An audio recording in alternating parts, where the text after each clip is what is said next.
There used to be quite a competition between the Soviet Union and the United States in several directions, like with the space race, and also with chess. For instance, Kasparov versus Bobby Fischer, was it? If I have the opponents correct. But the overall idea of trying to pick something and show, by way of who's best in that area, which country is the best overall. So with chess and grand chess masters, as top chess players are called, what is the secret of their success? These are some thoughts I've sketched out here. I think the overarching principle is that life is complex, and at the same time, life can be simple as to certain key principles being both obvious sometimes, but also very critical. And these principles more important sometimes than details. As an example of this latter fact, if you want to go to the grocery store and it's 10 miles away, the principle that's most important is what tool you're going to use to get there. Is it a car, or are you going to take a tricycle, or maybe a bicycle? It seems to me, first we have to pick the right tool. In other words, usually these days a car, or in past days a horse, and maybe a horse and buggy. So the premise then, seemingly quite simple, of picking the right tool, the right vehicle, or in life in general, the right premises, is most important by far. But then secondly, while this might be called the simplicity of life, the complexity is that the vehicle itself has many moving parts. First you must have gas, then of course the right gas, regular versus premium, for instance. For I remember the other day, I ran across someone who ran out of gas in an intersection, and I had gas in the back of my car in the trunk. I offered to give him gas, and he told me his car uses premium, and I only had regular. And of course, in general, a car must be maintained, and as they say, there are many moving parts. Or you might say 500 horses under the hood. I suppose each horse wants to be fed, each in its own way. So thus life can be complex and simple as to getting to the grocery store 10 miles down the road. Simple, again, in the choice of the premise used. The overall premise, most important, tricycle versus car. But the complexity of it all is the multitudinous number of parts in the car, and even in designing the car itself, as to all the regulatory requirements needed these days to get the car up to snuff to put on the market even. An engineer, relative of mine, has told me that, and the nightmares of being an engineer these days in the auto industry in general. So, I was told once, way back by someone giving me advice, that I was overcomplicating things. Well, that may be true in a sense. Maybe some might call that intellectualizing. Freud, for instance, may have brought that up as one of the defense mechanisms. Maybe thus it strikes me more with clarity than ever just now that intellectualizing would be fussing a lot about details without getting core premises right. Hence, overcomplicating things because we haven't addressed whether to get on that tricycle or the car in the first place. Or maybe the most important is, next to having a car, is putting gas in the car. Those two being very important premises.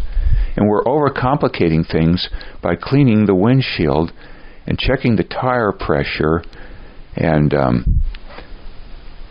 many, many other things, like cleaning the back seat out of the junk out of the back seat, without determining first we wanted to use the car and having gas in it. Hence, overcomplicating life or matters.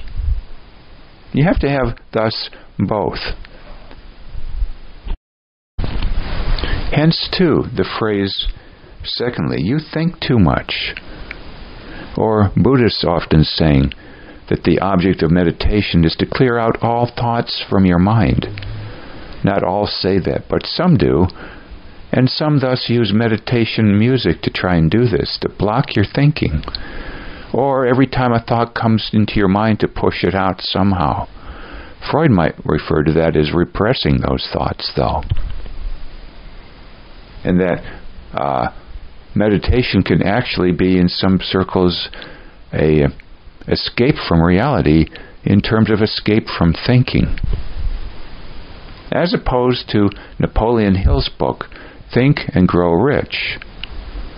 Some say we think too much, but Napoleon Hill said, think and you'll grow rich, and toward the end of the book he also added, however you define riches to be, and that often money is not the best yardstick. Interestingly spoken by him, even. Even one of the leading Buddhists, John Brahm from Australia, in June of 2022, had a video that he had put out urging most people not to do so much thinking, except unless you're enlightened, as he called it. Then he said thinking can be good. He said culture builds in way too many problems in our thinking, and that thus, I suppose, you need to go more intuitive in how you process reality. Even Richard Carson, Dr. Richard Carson, who wrote, amongst other books, Don't Sweat the Small Stuff, and it's all small stuff, said in one of his books that I read a couple years ago that he can't even figure out his own kids, and so what is the good, thus, of figuring things out, or trying to?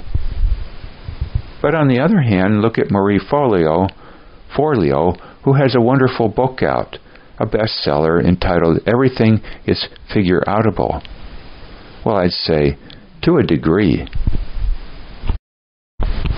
Now, in my mind, thus, Napoleon Hill was urging us to think and grow rich in whatever way we want to measure it, what measures to us the most, because his thinking was probably much more productive than many other people's thinking.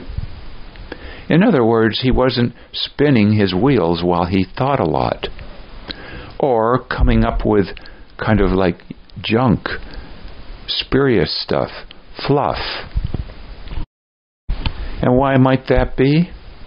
That we could think a lot and come up with fluff or junk? It seems the phrase garbage in, garbage out applies a lot. Or as Chris Do, has said on his YouTube channel, The Futur, F-U-T-U-R, there's an intervening thing between what we experience and the output. It's a filter, what we process reality with. And I think two key things are involved in processing reality. It's first, the words we use or the symbols.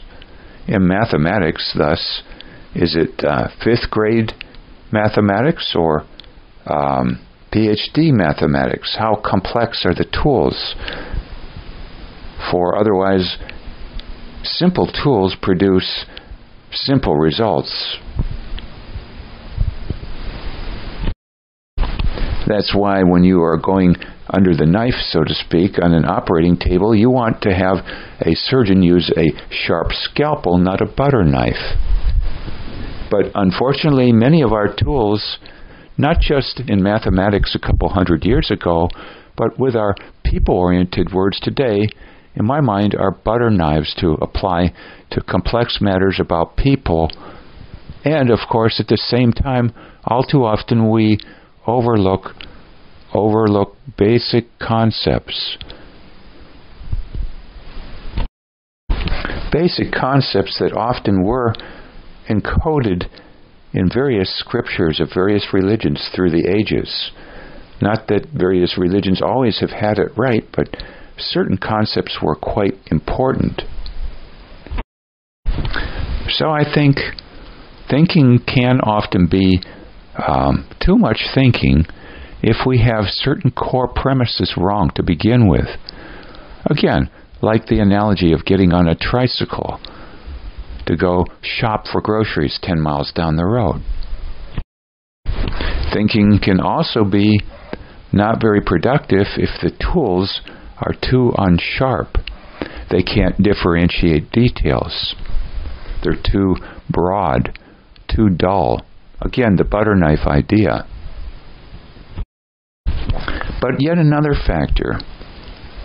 All too often, I think, we don't make the distinction between how much reviewing is going to be required to keep in place what it is we observe, think about, and basically conclude, right or wrong, so that we can iteratively grow what it is we thought in the first place.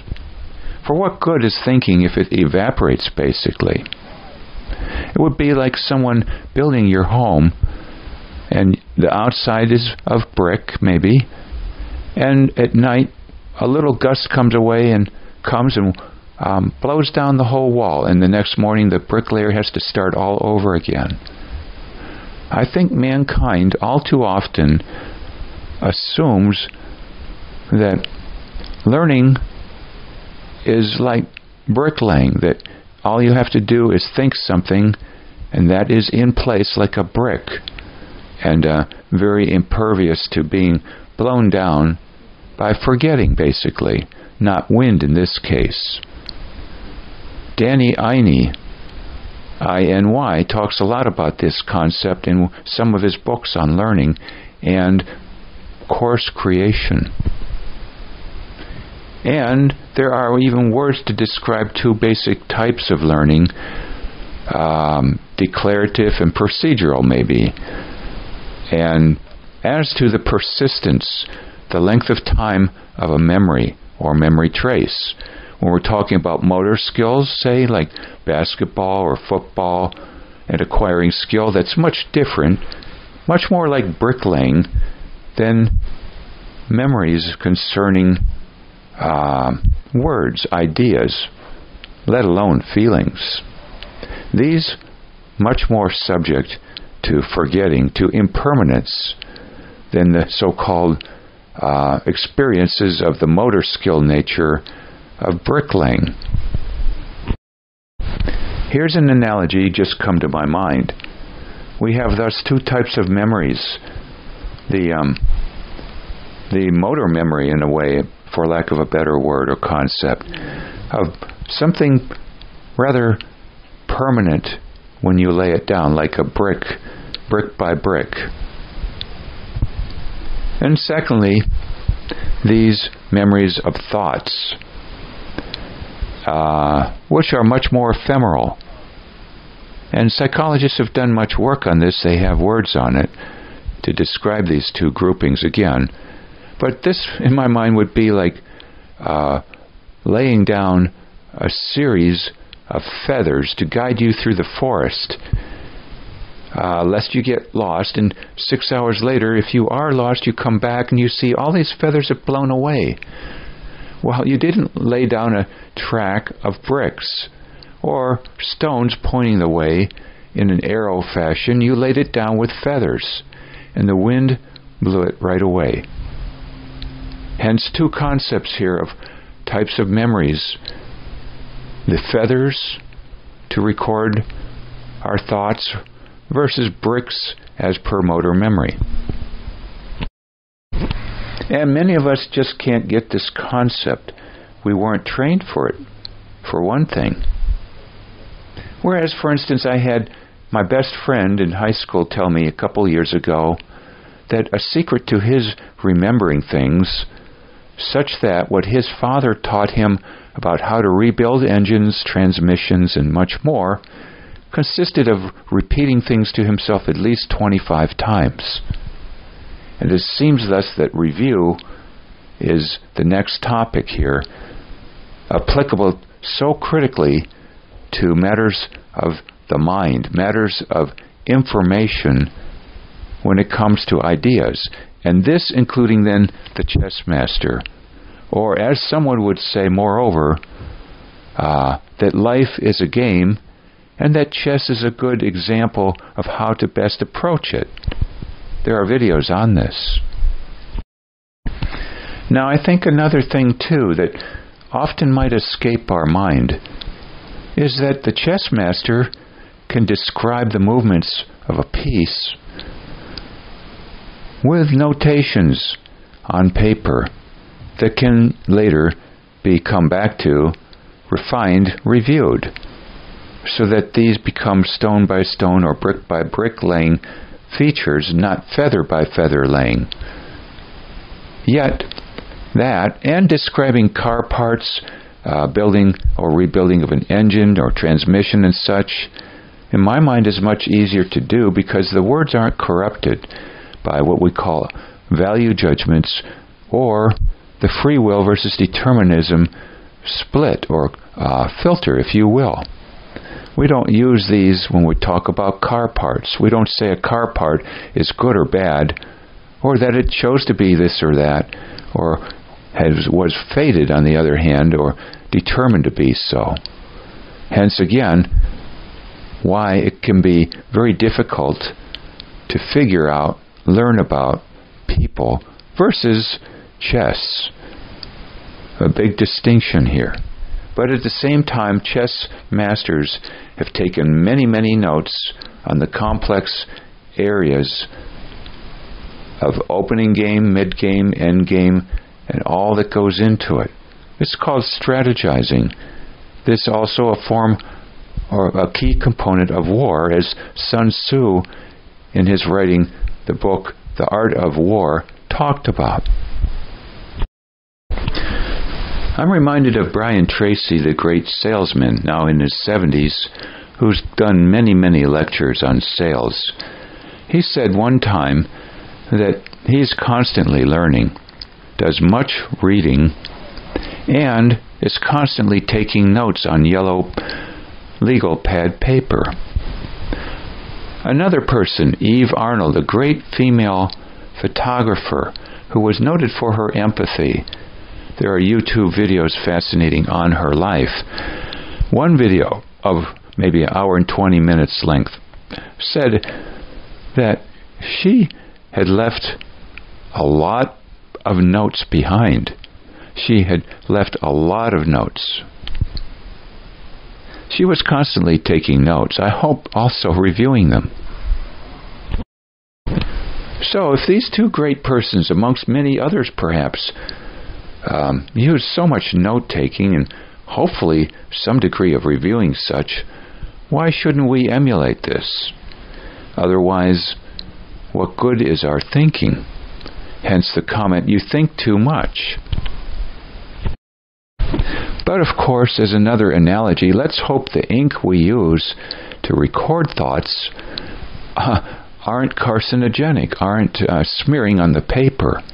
Hence, the words themselves better be appropriate words in terms of grasping all of the components of people, not just talking about trees again, or car parts, or rocks. I'd finally close with a book I ran across in a used bookstore once, probably 5 years ago, talking about mass delusions that various societies have had.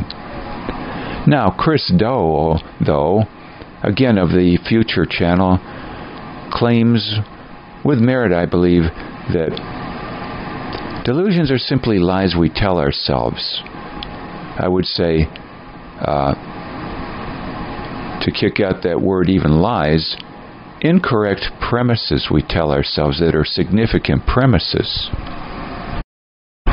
These might sometimes be based upon wishful thinking, and Napoleon Hill, in his book, How to Own Your Own Mind, talked of the problems of how we can so easily self-deceive ourselves by wishful thinking, but I would add also by various marketers offering us products to buy to reinforce these incorrect premises, knowing our penchant to wishful thinking and then offering products to shore this up. That not helping one bit. So what would a mass delusion be? Surely not much about a car part or a basketball or a football.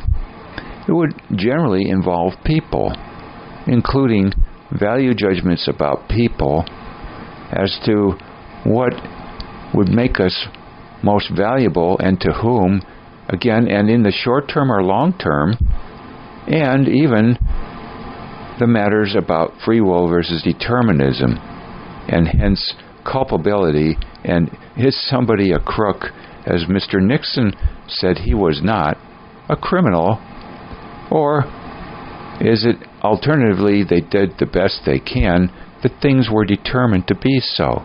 It couldn't have turned out any other way, like planting an acorn producing a tree, like an oak tree. So, certainly to close, to be a great chess master is, interestingly, probably uncomplicated by this last aspect I brought up of, quote, bad premises built into a society that you might call mass delusions. And that sounds rather horrid of a sort to call something a delusion, but I think oftentimes these are so entrenched, so commonplace, and so fixed for spans of years that we call them delusions for lack of a better word.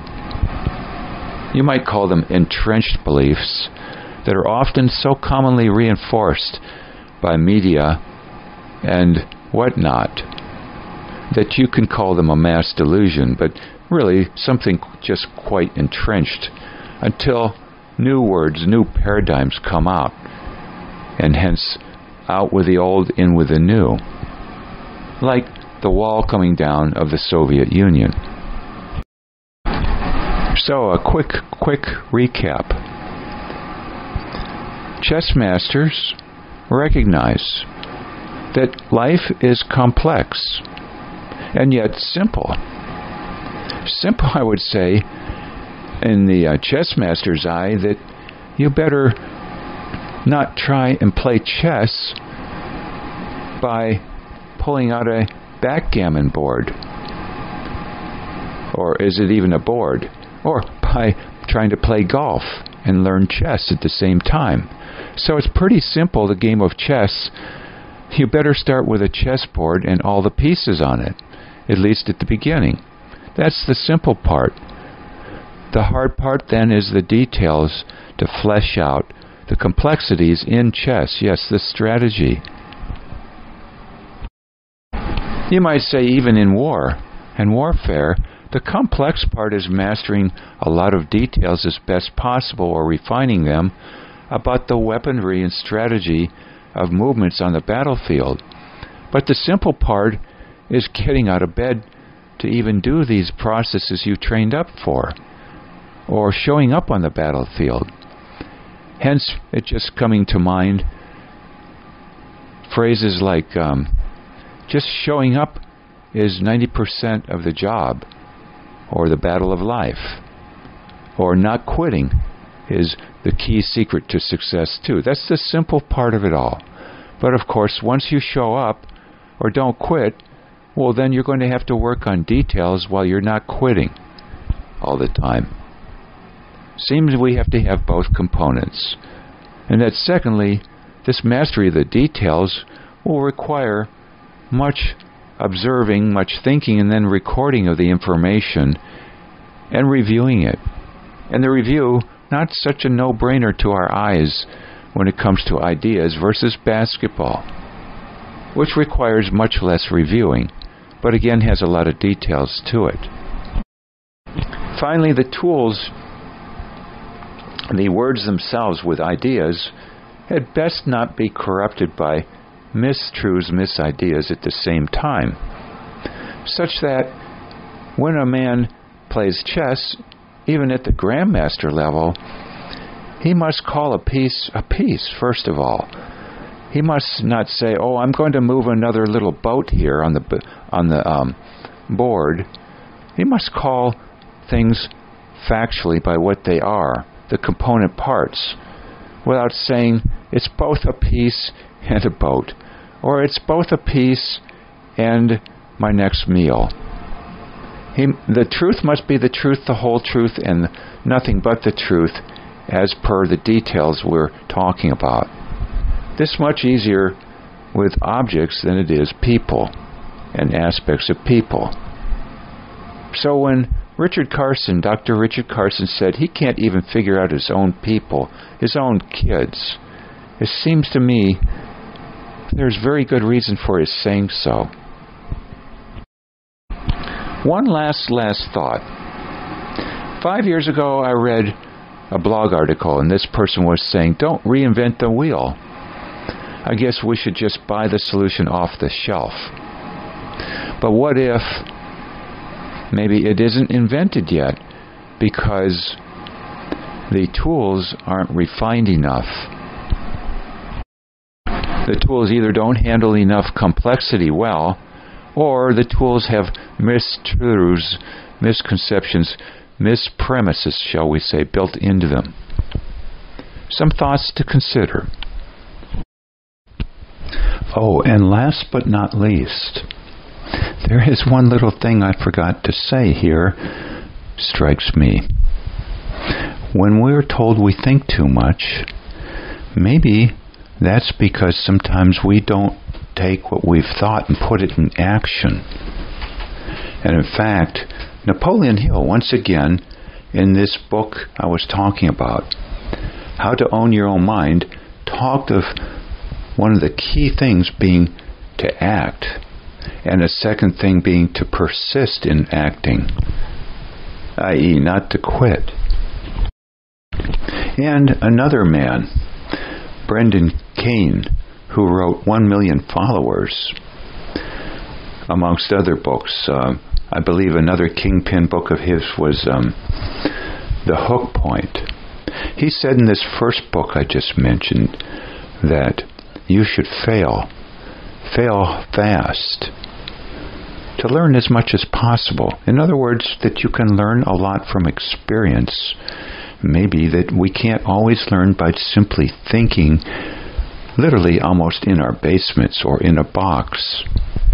I would say perhaps in part because some of the premises we have to begin with may be so incorrect that everything we come up with is garbage in, garbage out to begin with. And that life can be a great corrective, because if you try and implement a thought, especially based on incorrect premises, or in other cases lack of data in general, to fill in the complexity pieces, life will whack us upside the head with unsuitable results in either case, and hence be a prime way of learning. Theoretically, that's what relationships are about too, I believe. That's a form of actually acting, actually learning by implementing thinking. Because what we incorrectly think will get feedback upon us that will make us scratch our heads. You might call it failure. Hence, it was said by some, maybe Napoleon Hill again amongst others, that Edison had to fail 10,000 times before the light bulb was invented. And perhaps too, Orville Wright and Wilbur Wright creating the airplane. And hence too, even the term failed relationships Or those who say they got married a second or third time and it was a much better relationship in general. Isn't this then what we call the school of hard knocks? The school not based upon memorizing something others told us or thinking in isolation with bad premises sometimes and a lack of certain key data. Data too simplistic from one viewpoint, say, like one's own little town, one's own country, etc., and one's own age era. Seems to me we have to have more than just that, or we'll come up with very limited results. And the same regarding our words themselves, which have a lot of misconceptions built into them. That's why I believe acting and, quote, failing, or you might call experimenting with getting data as to the results, is so critical also, and hence why, yes, think and grow rich, but also think and implement to get feedback as to whether your thinking was stinking thinking about premises and lack of enough details. Hence the word parochial, that some people are so parochial. Some might other use cosmopolitan on the other sense, although that has certain biases there, I believe. But parochial people are people with too little data about the whole world in general, and not just now, but as it has always been. Too little data about the various facets of the world. Just one's own little angle, one's own little circle, as well as bad premises, all contribute to bad results in thinking, and acting can give you feedback, I believe, more and more, to correct both of these or show us that we need even to ponder whether we have deficiencies in both of these areas. Hence, again, the phrase, you think too much, i.e., without also from time to time implementing to get corrective comments, you might say, from life, the school of hard knocks life, as to whether we have deficiencies here in our thinking.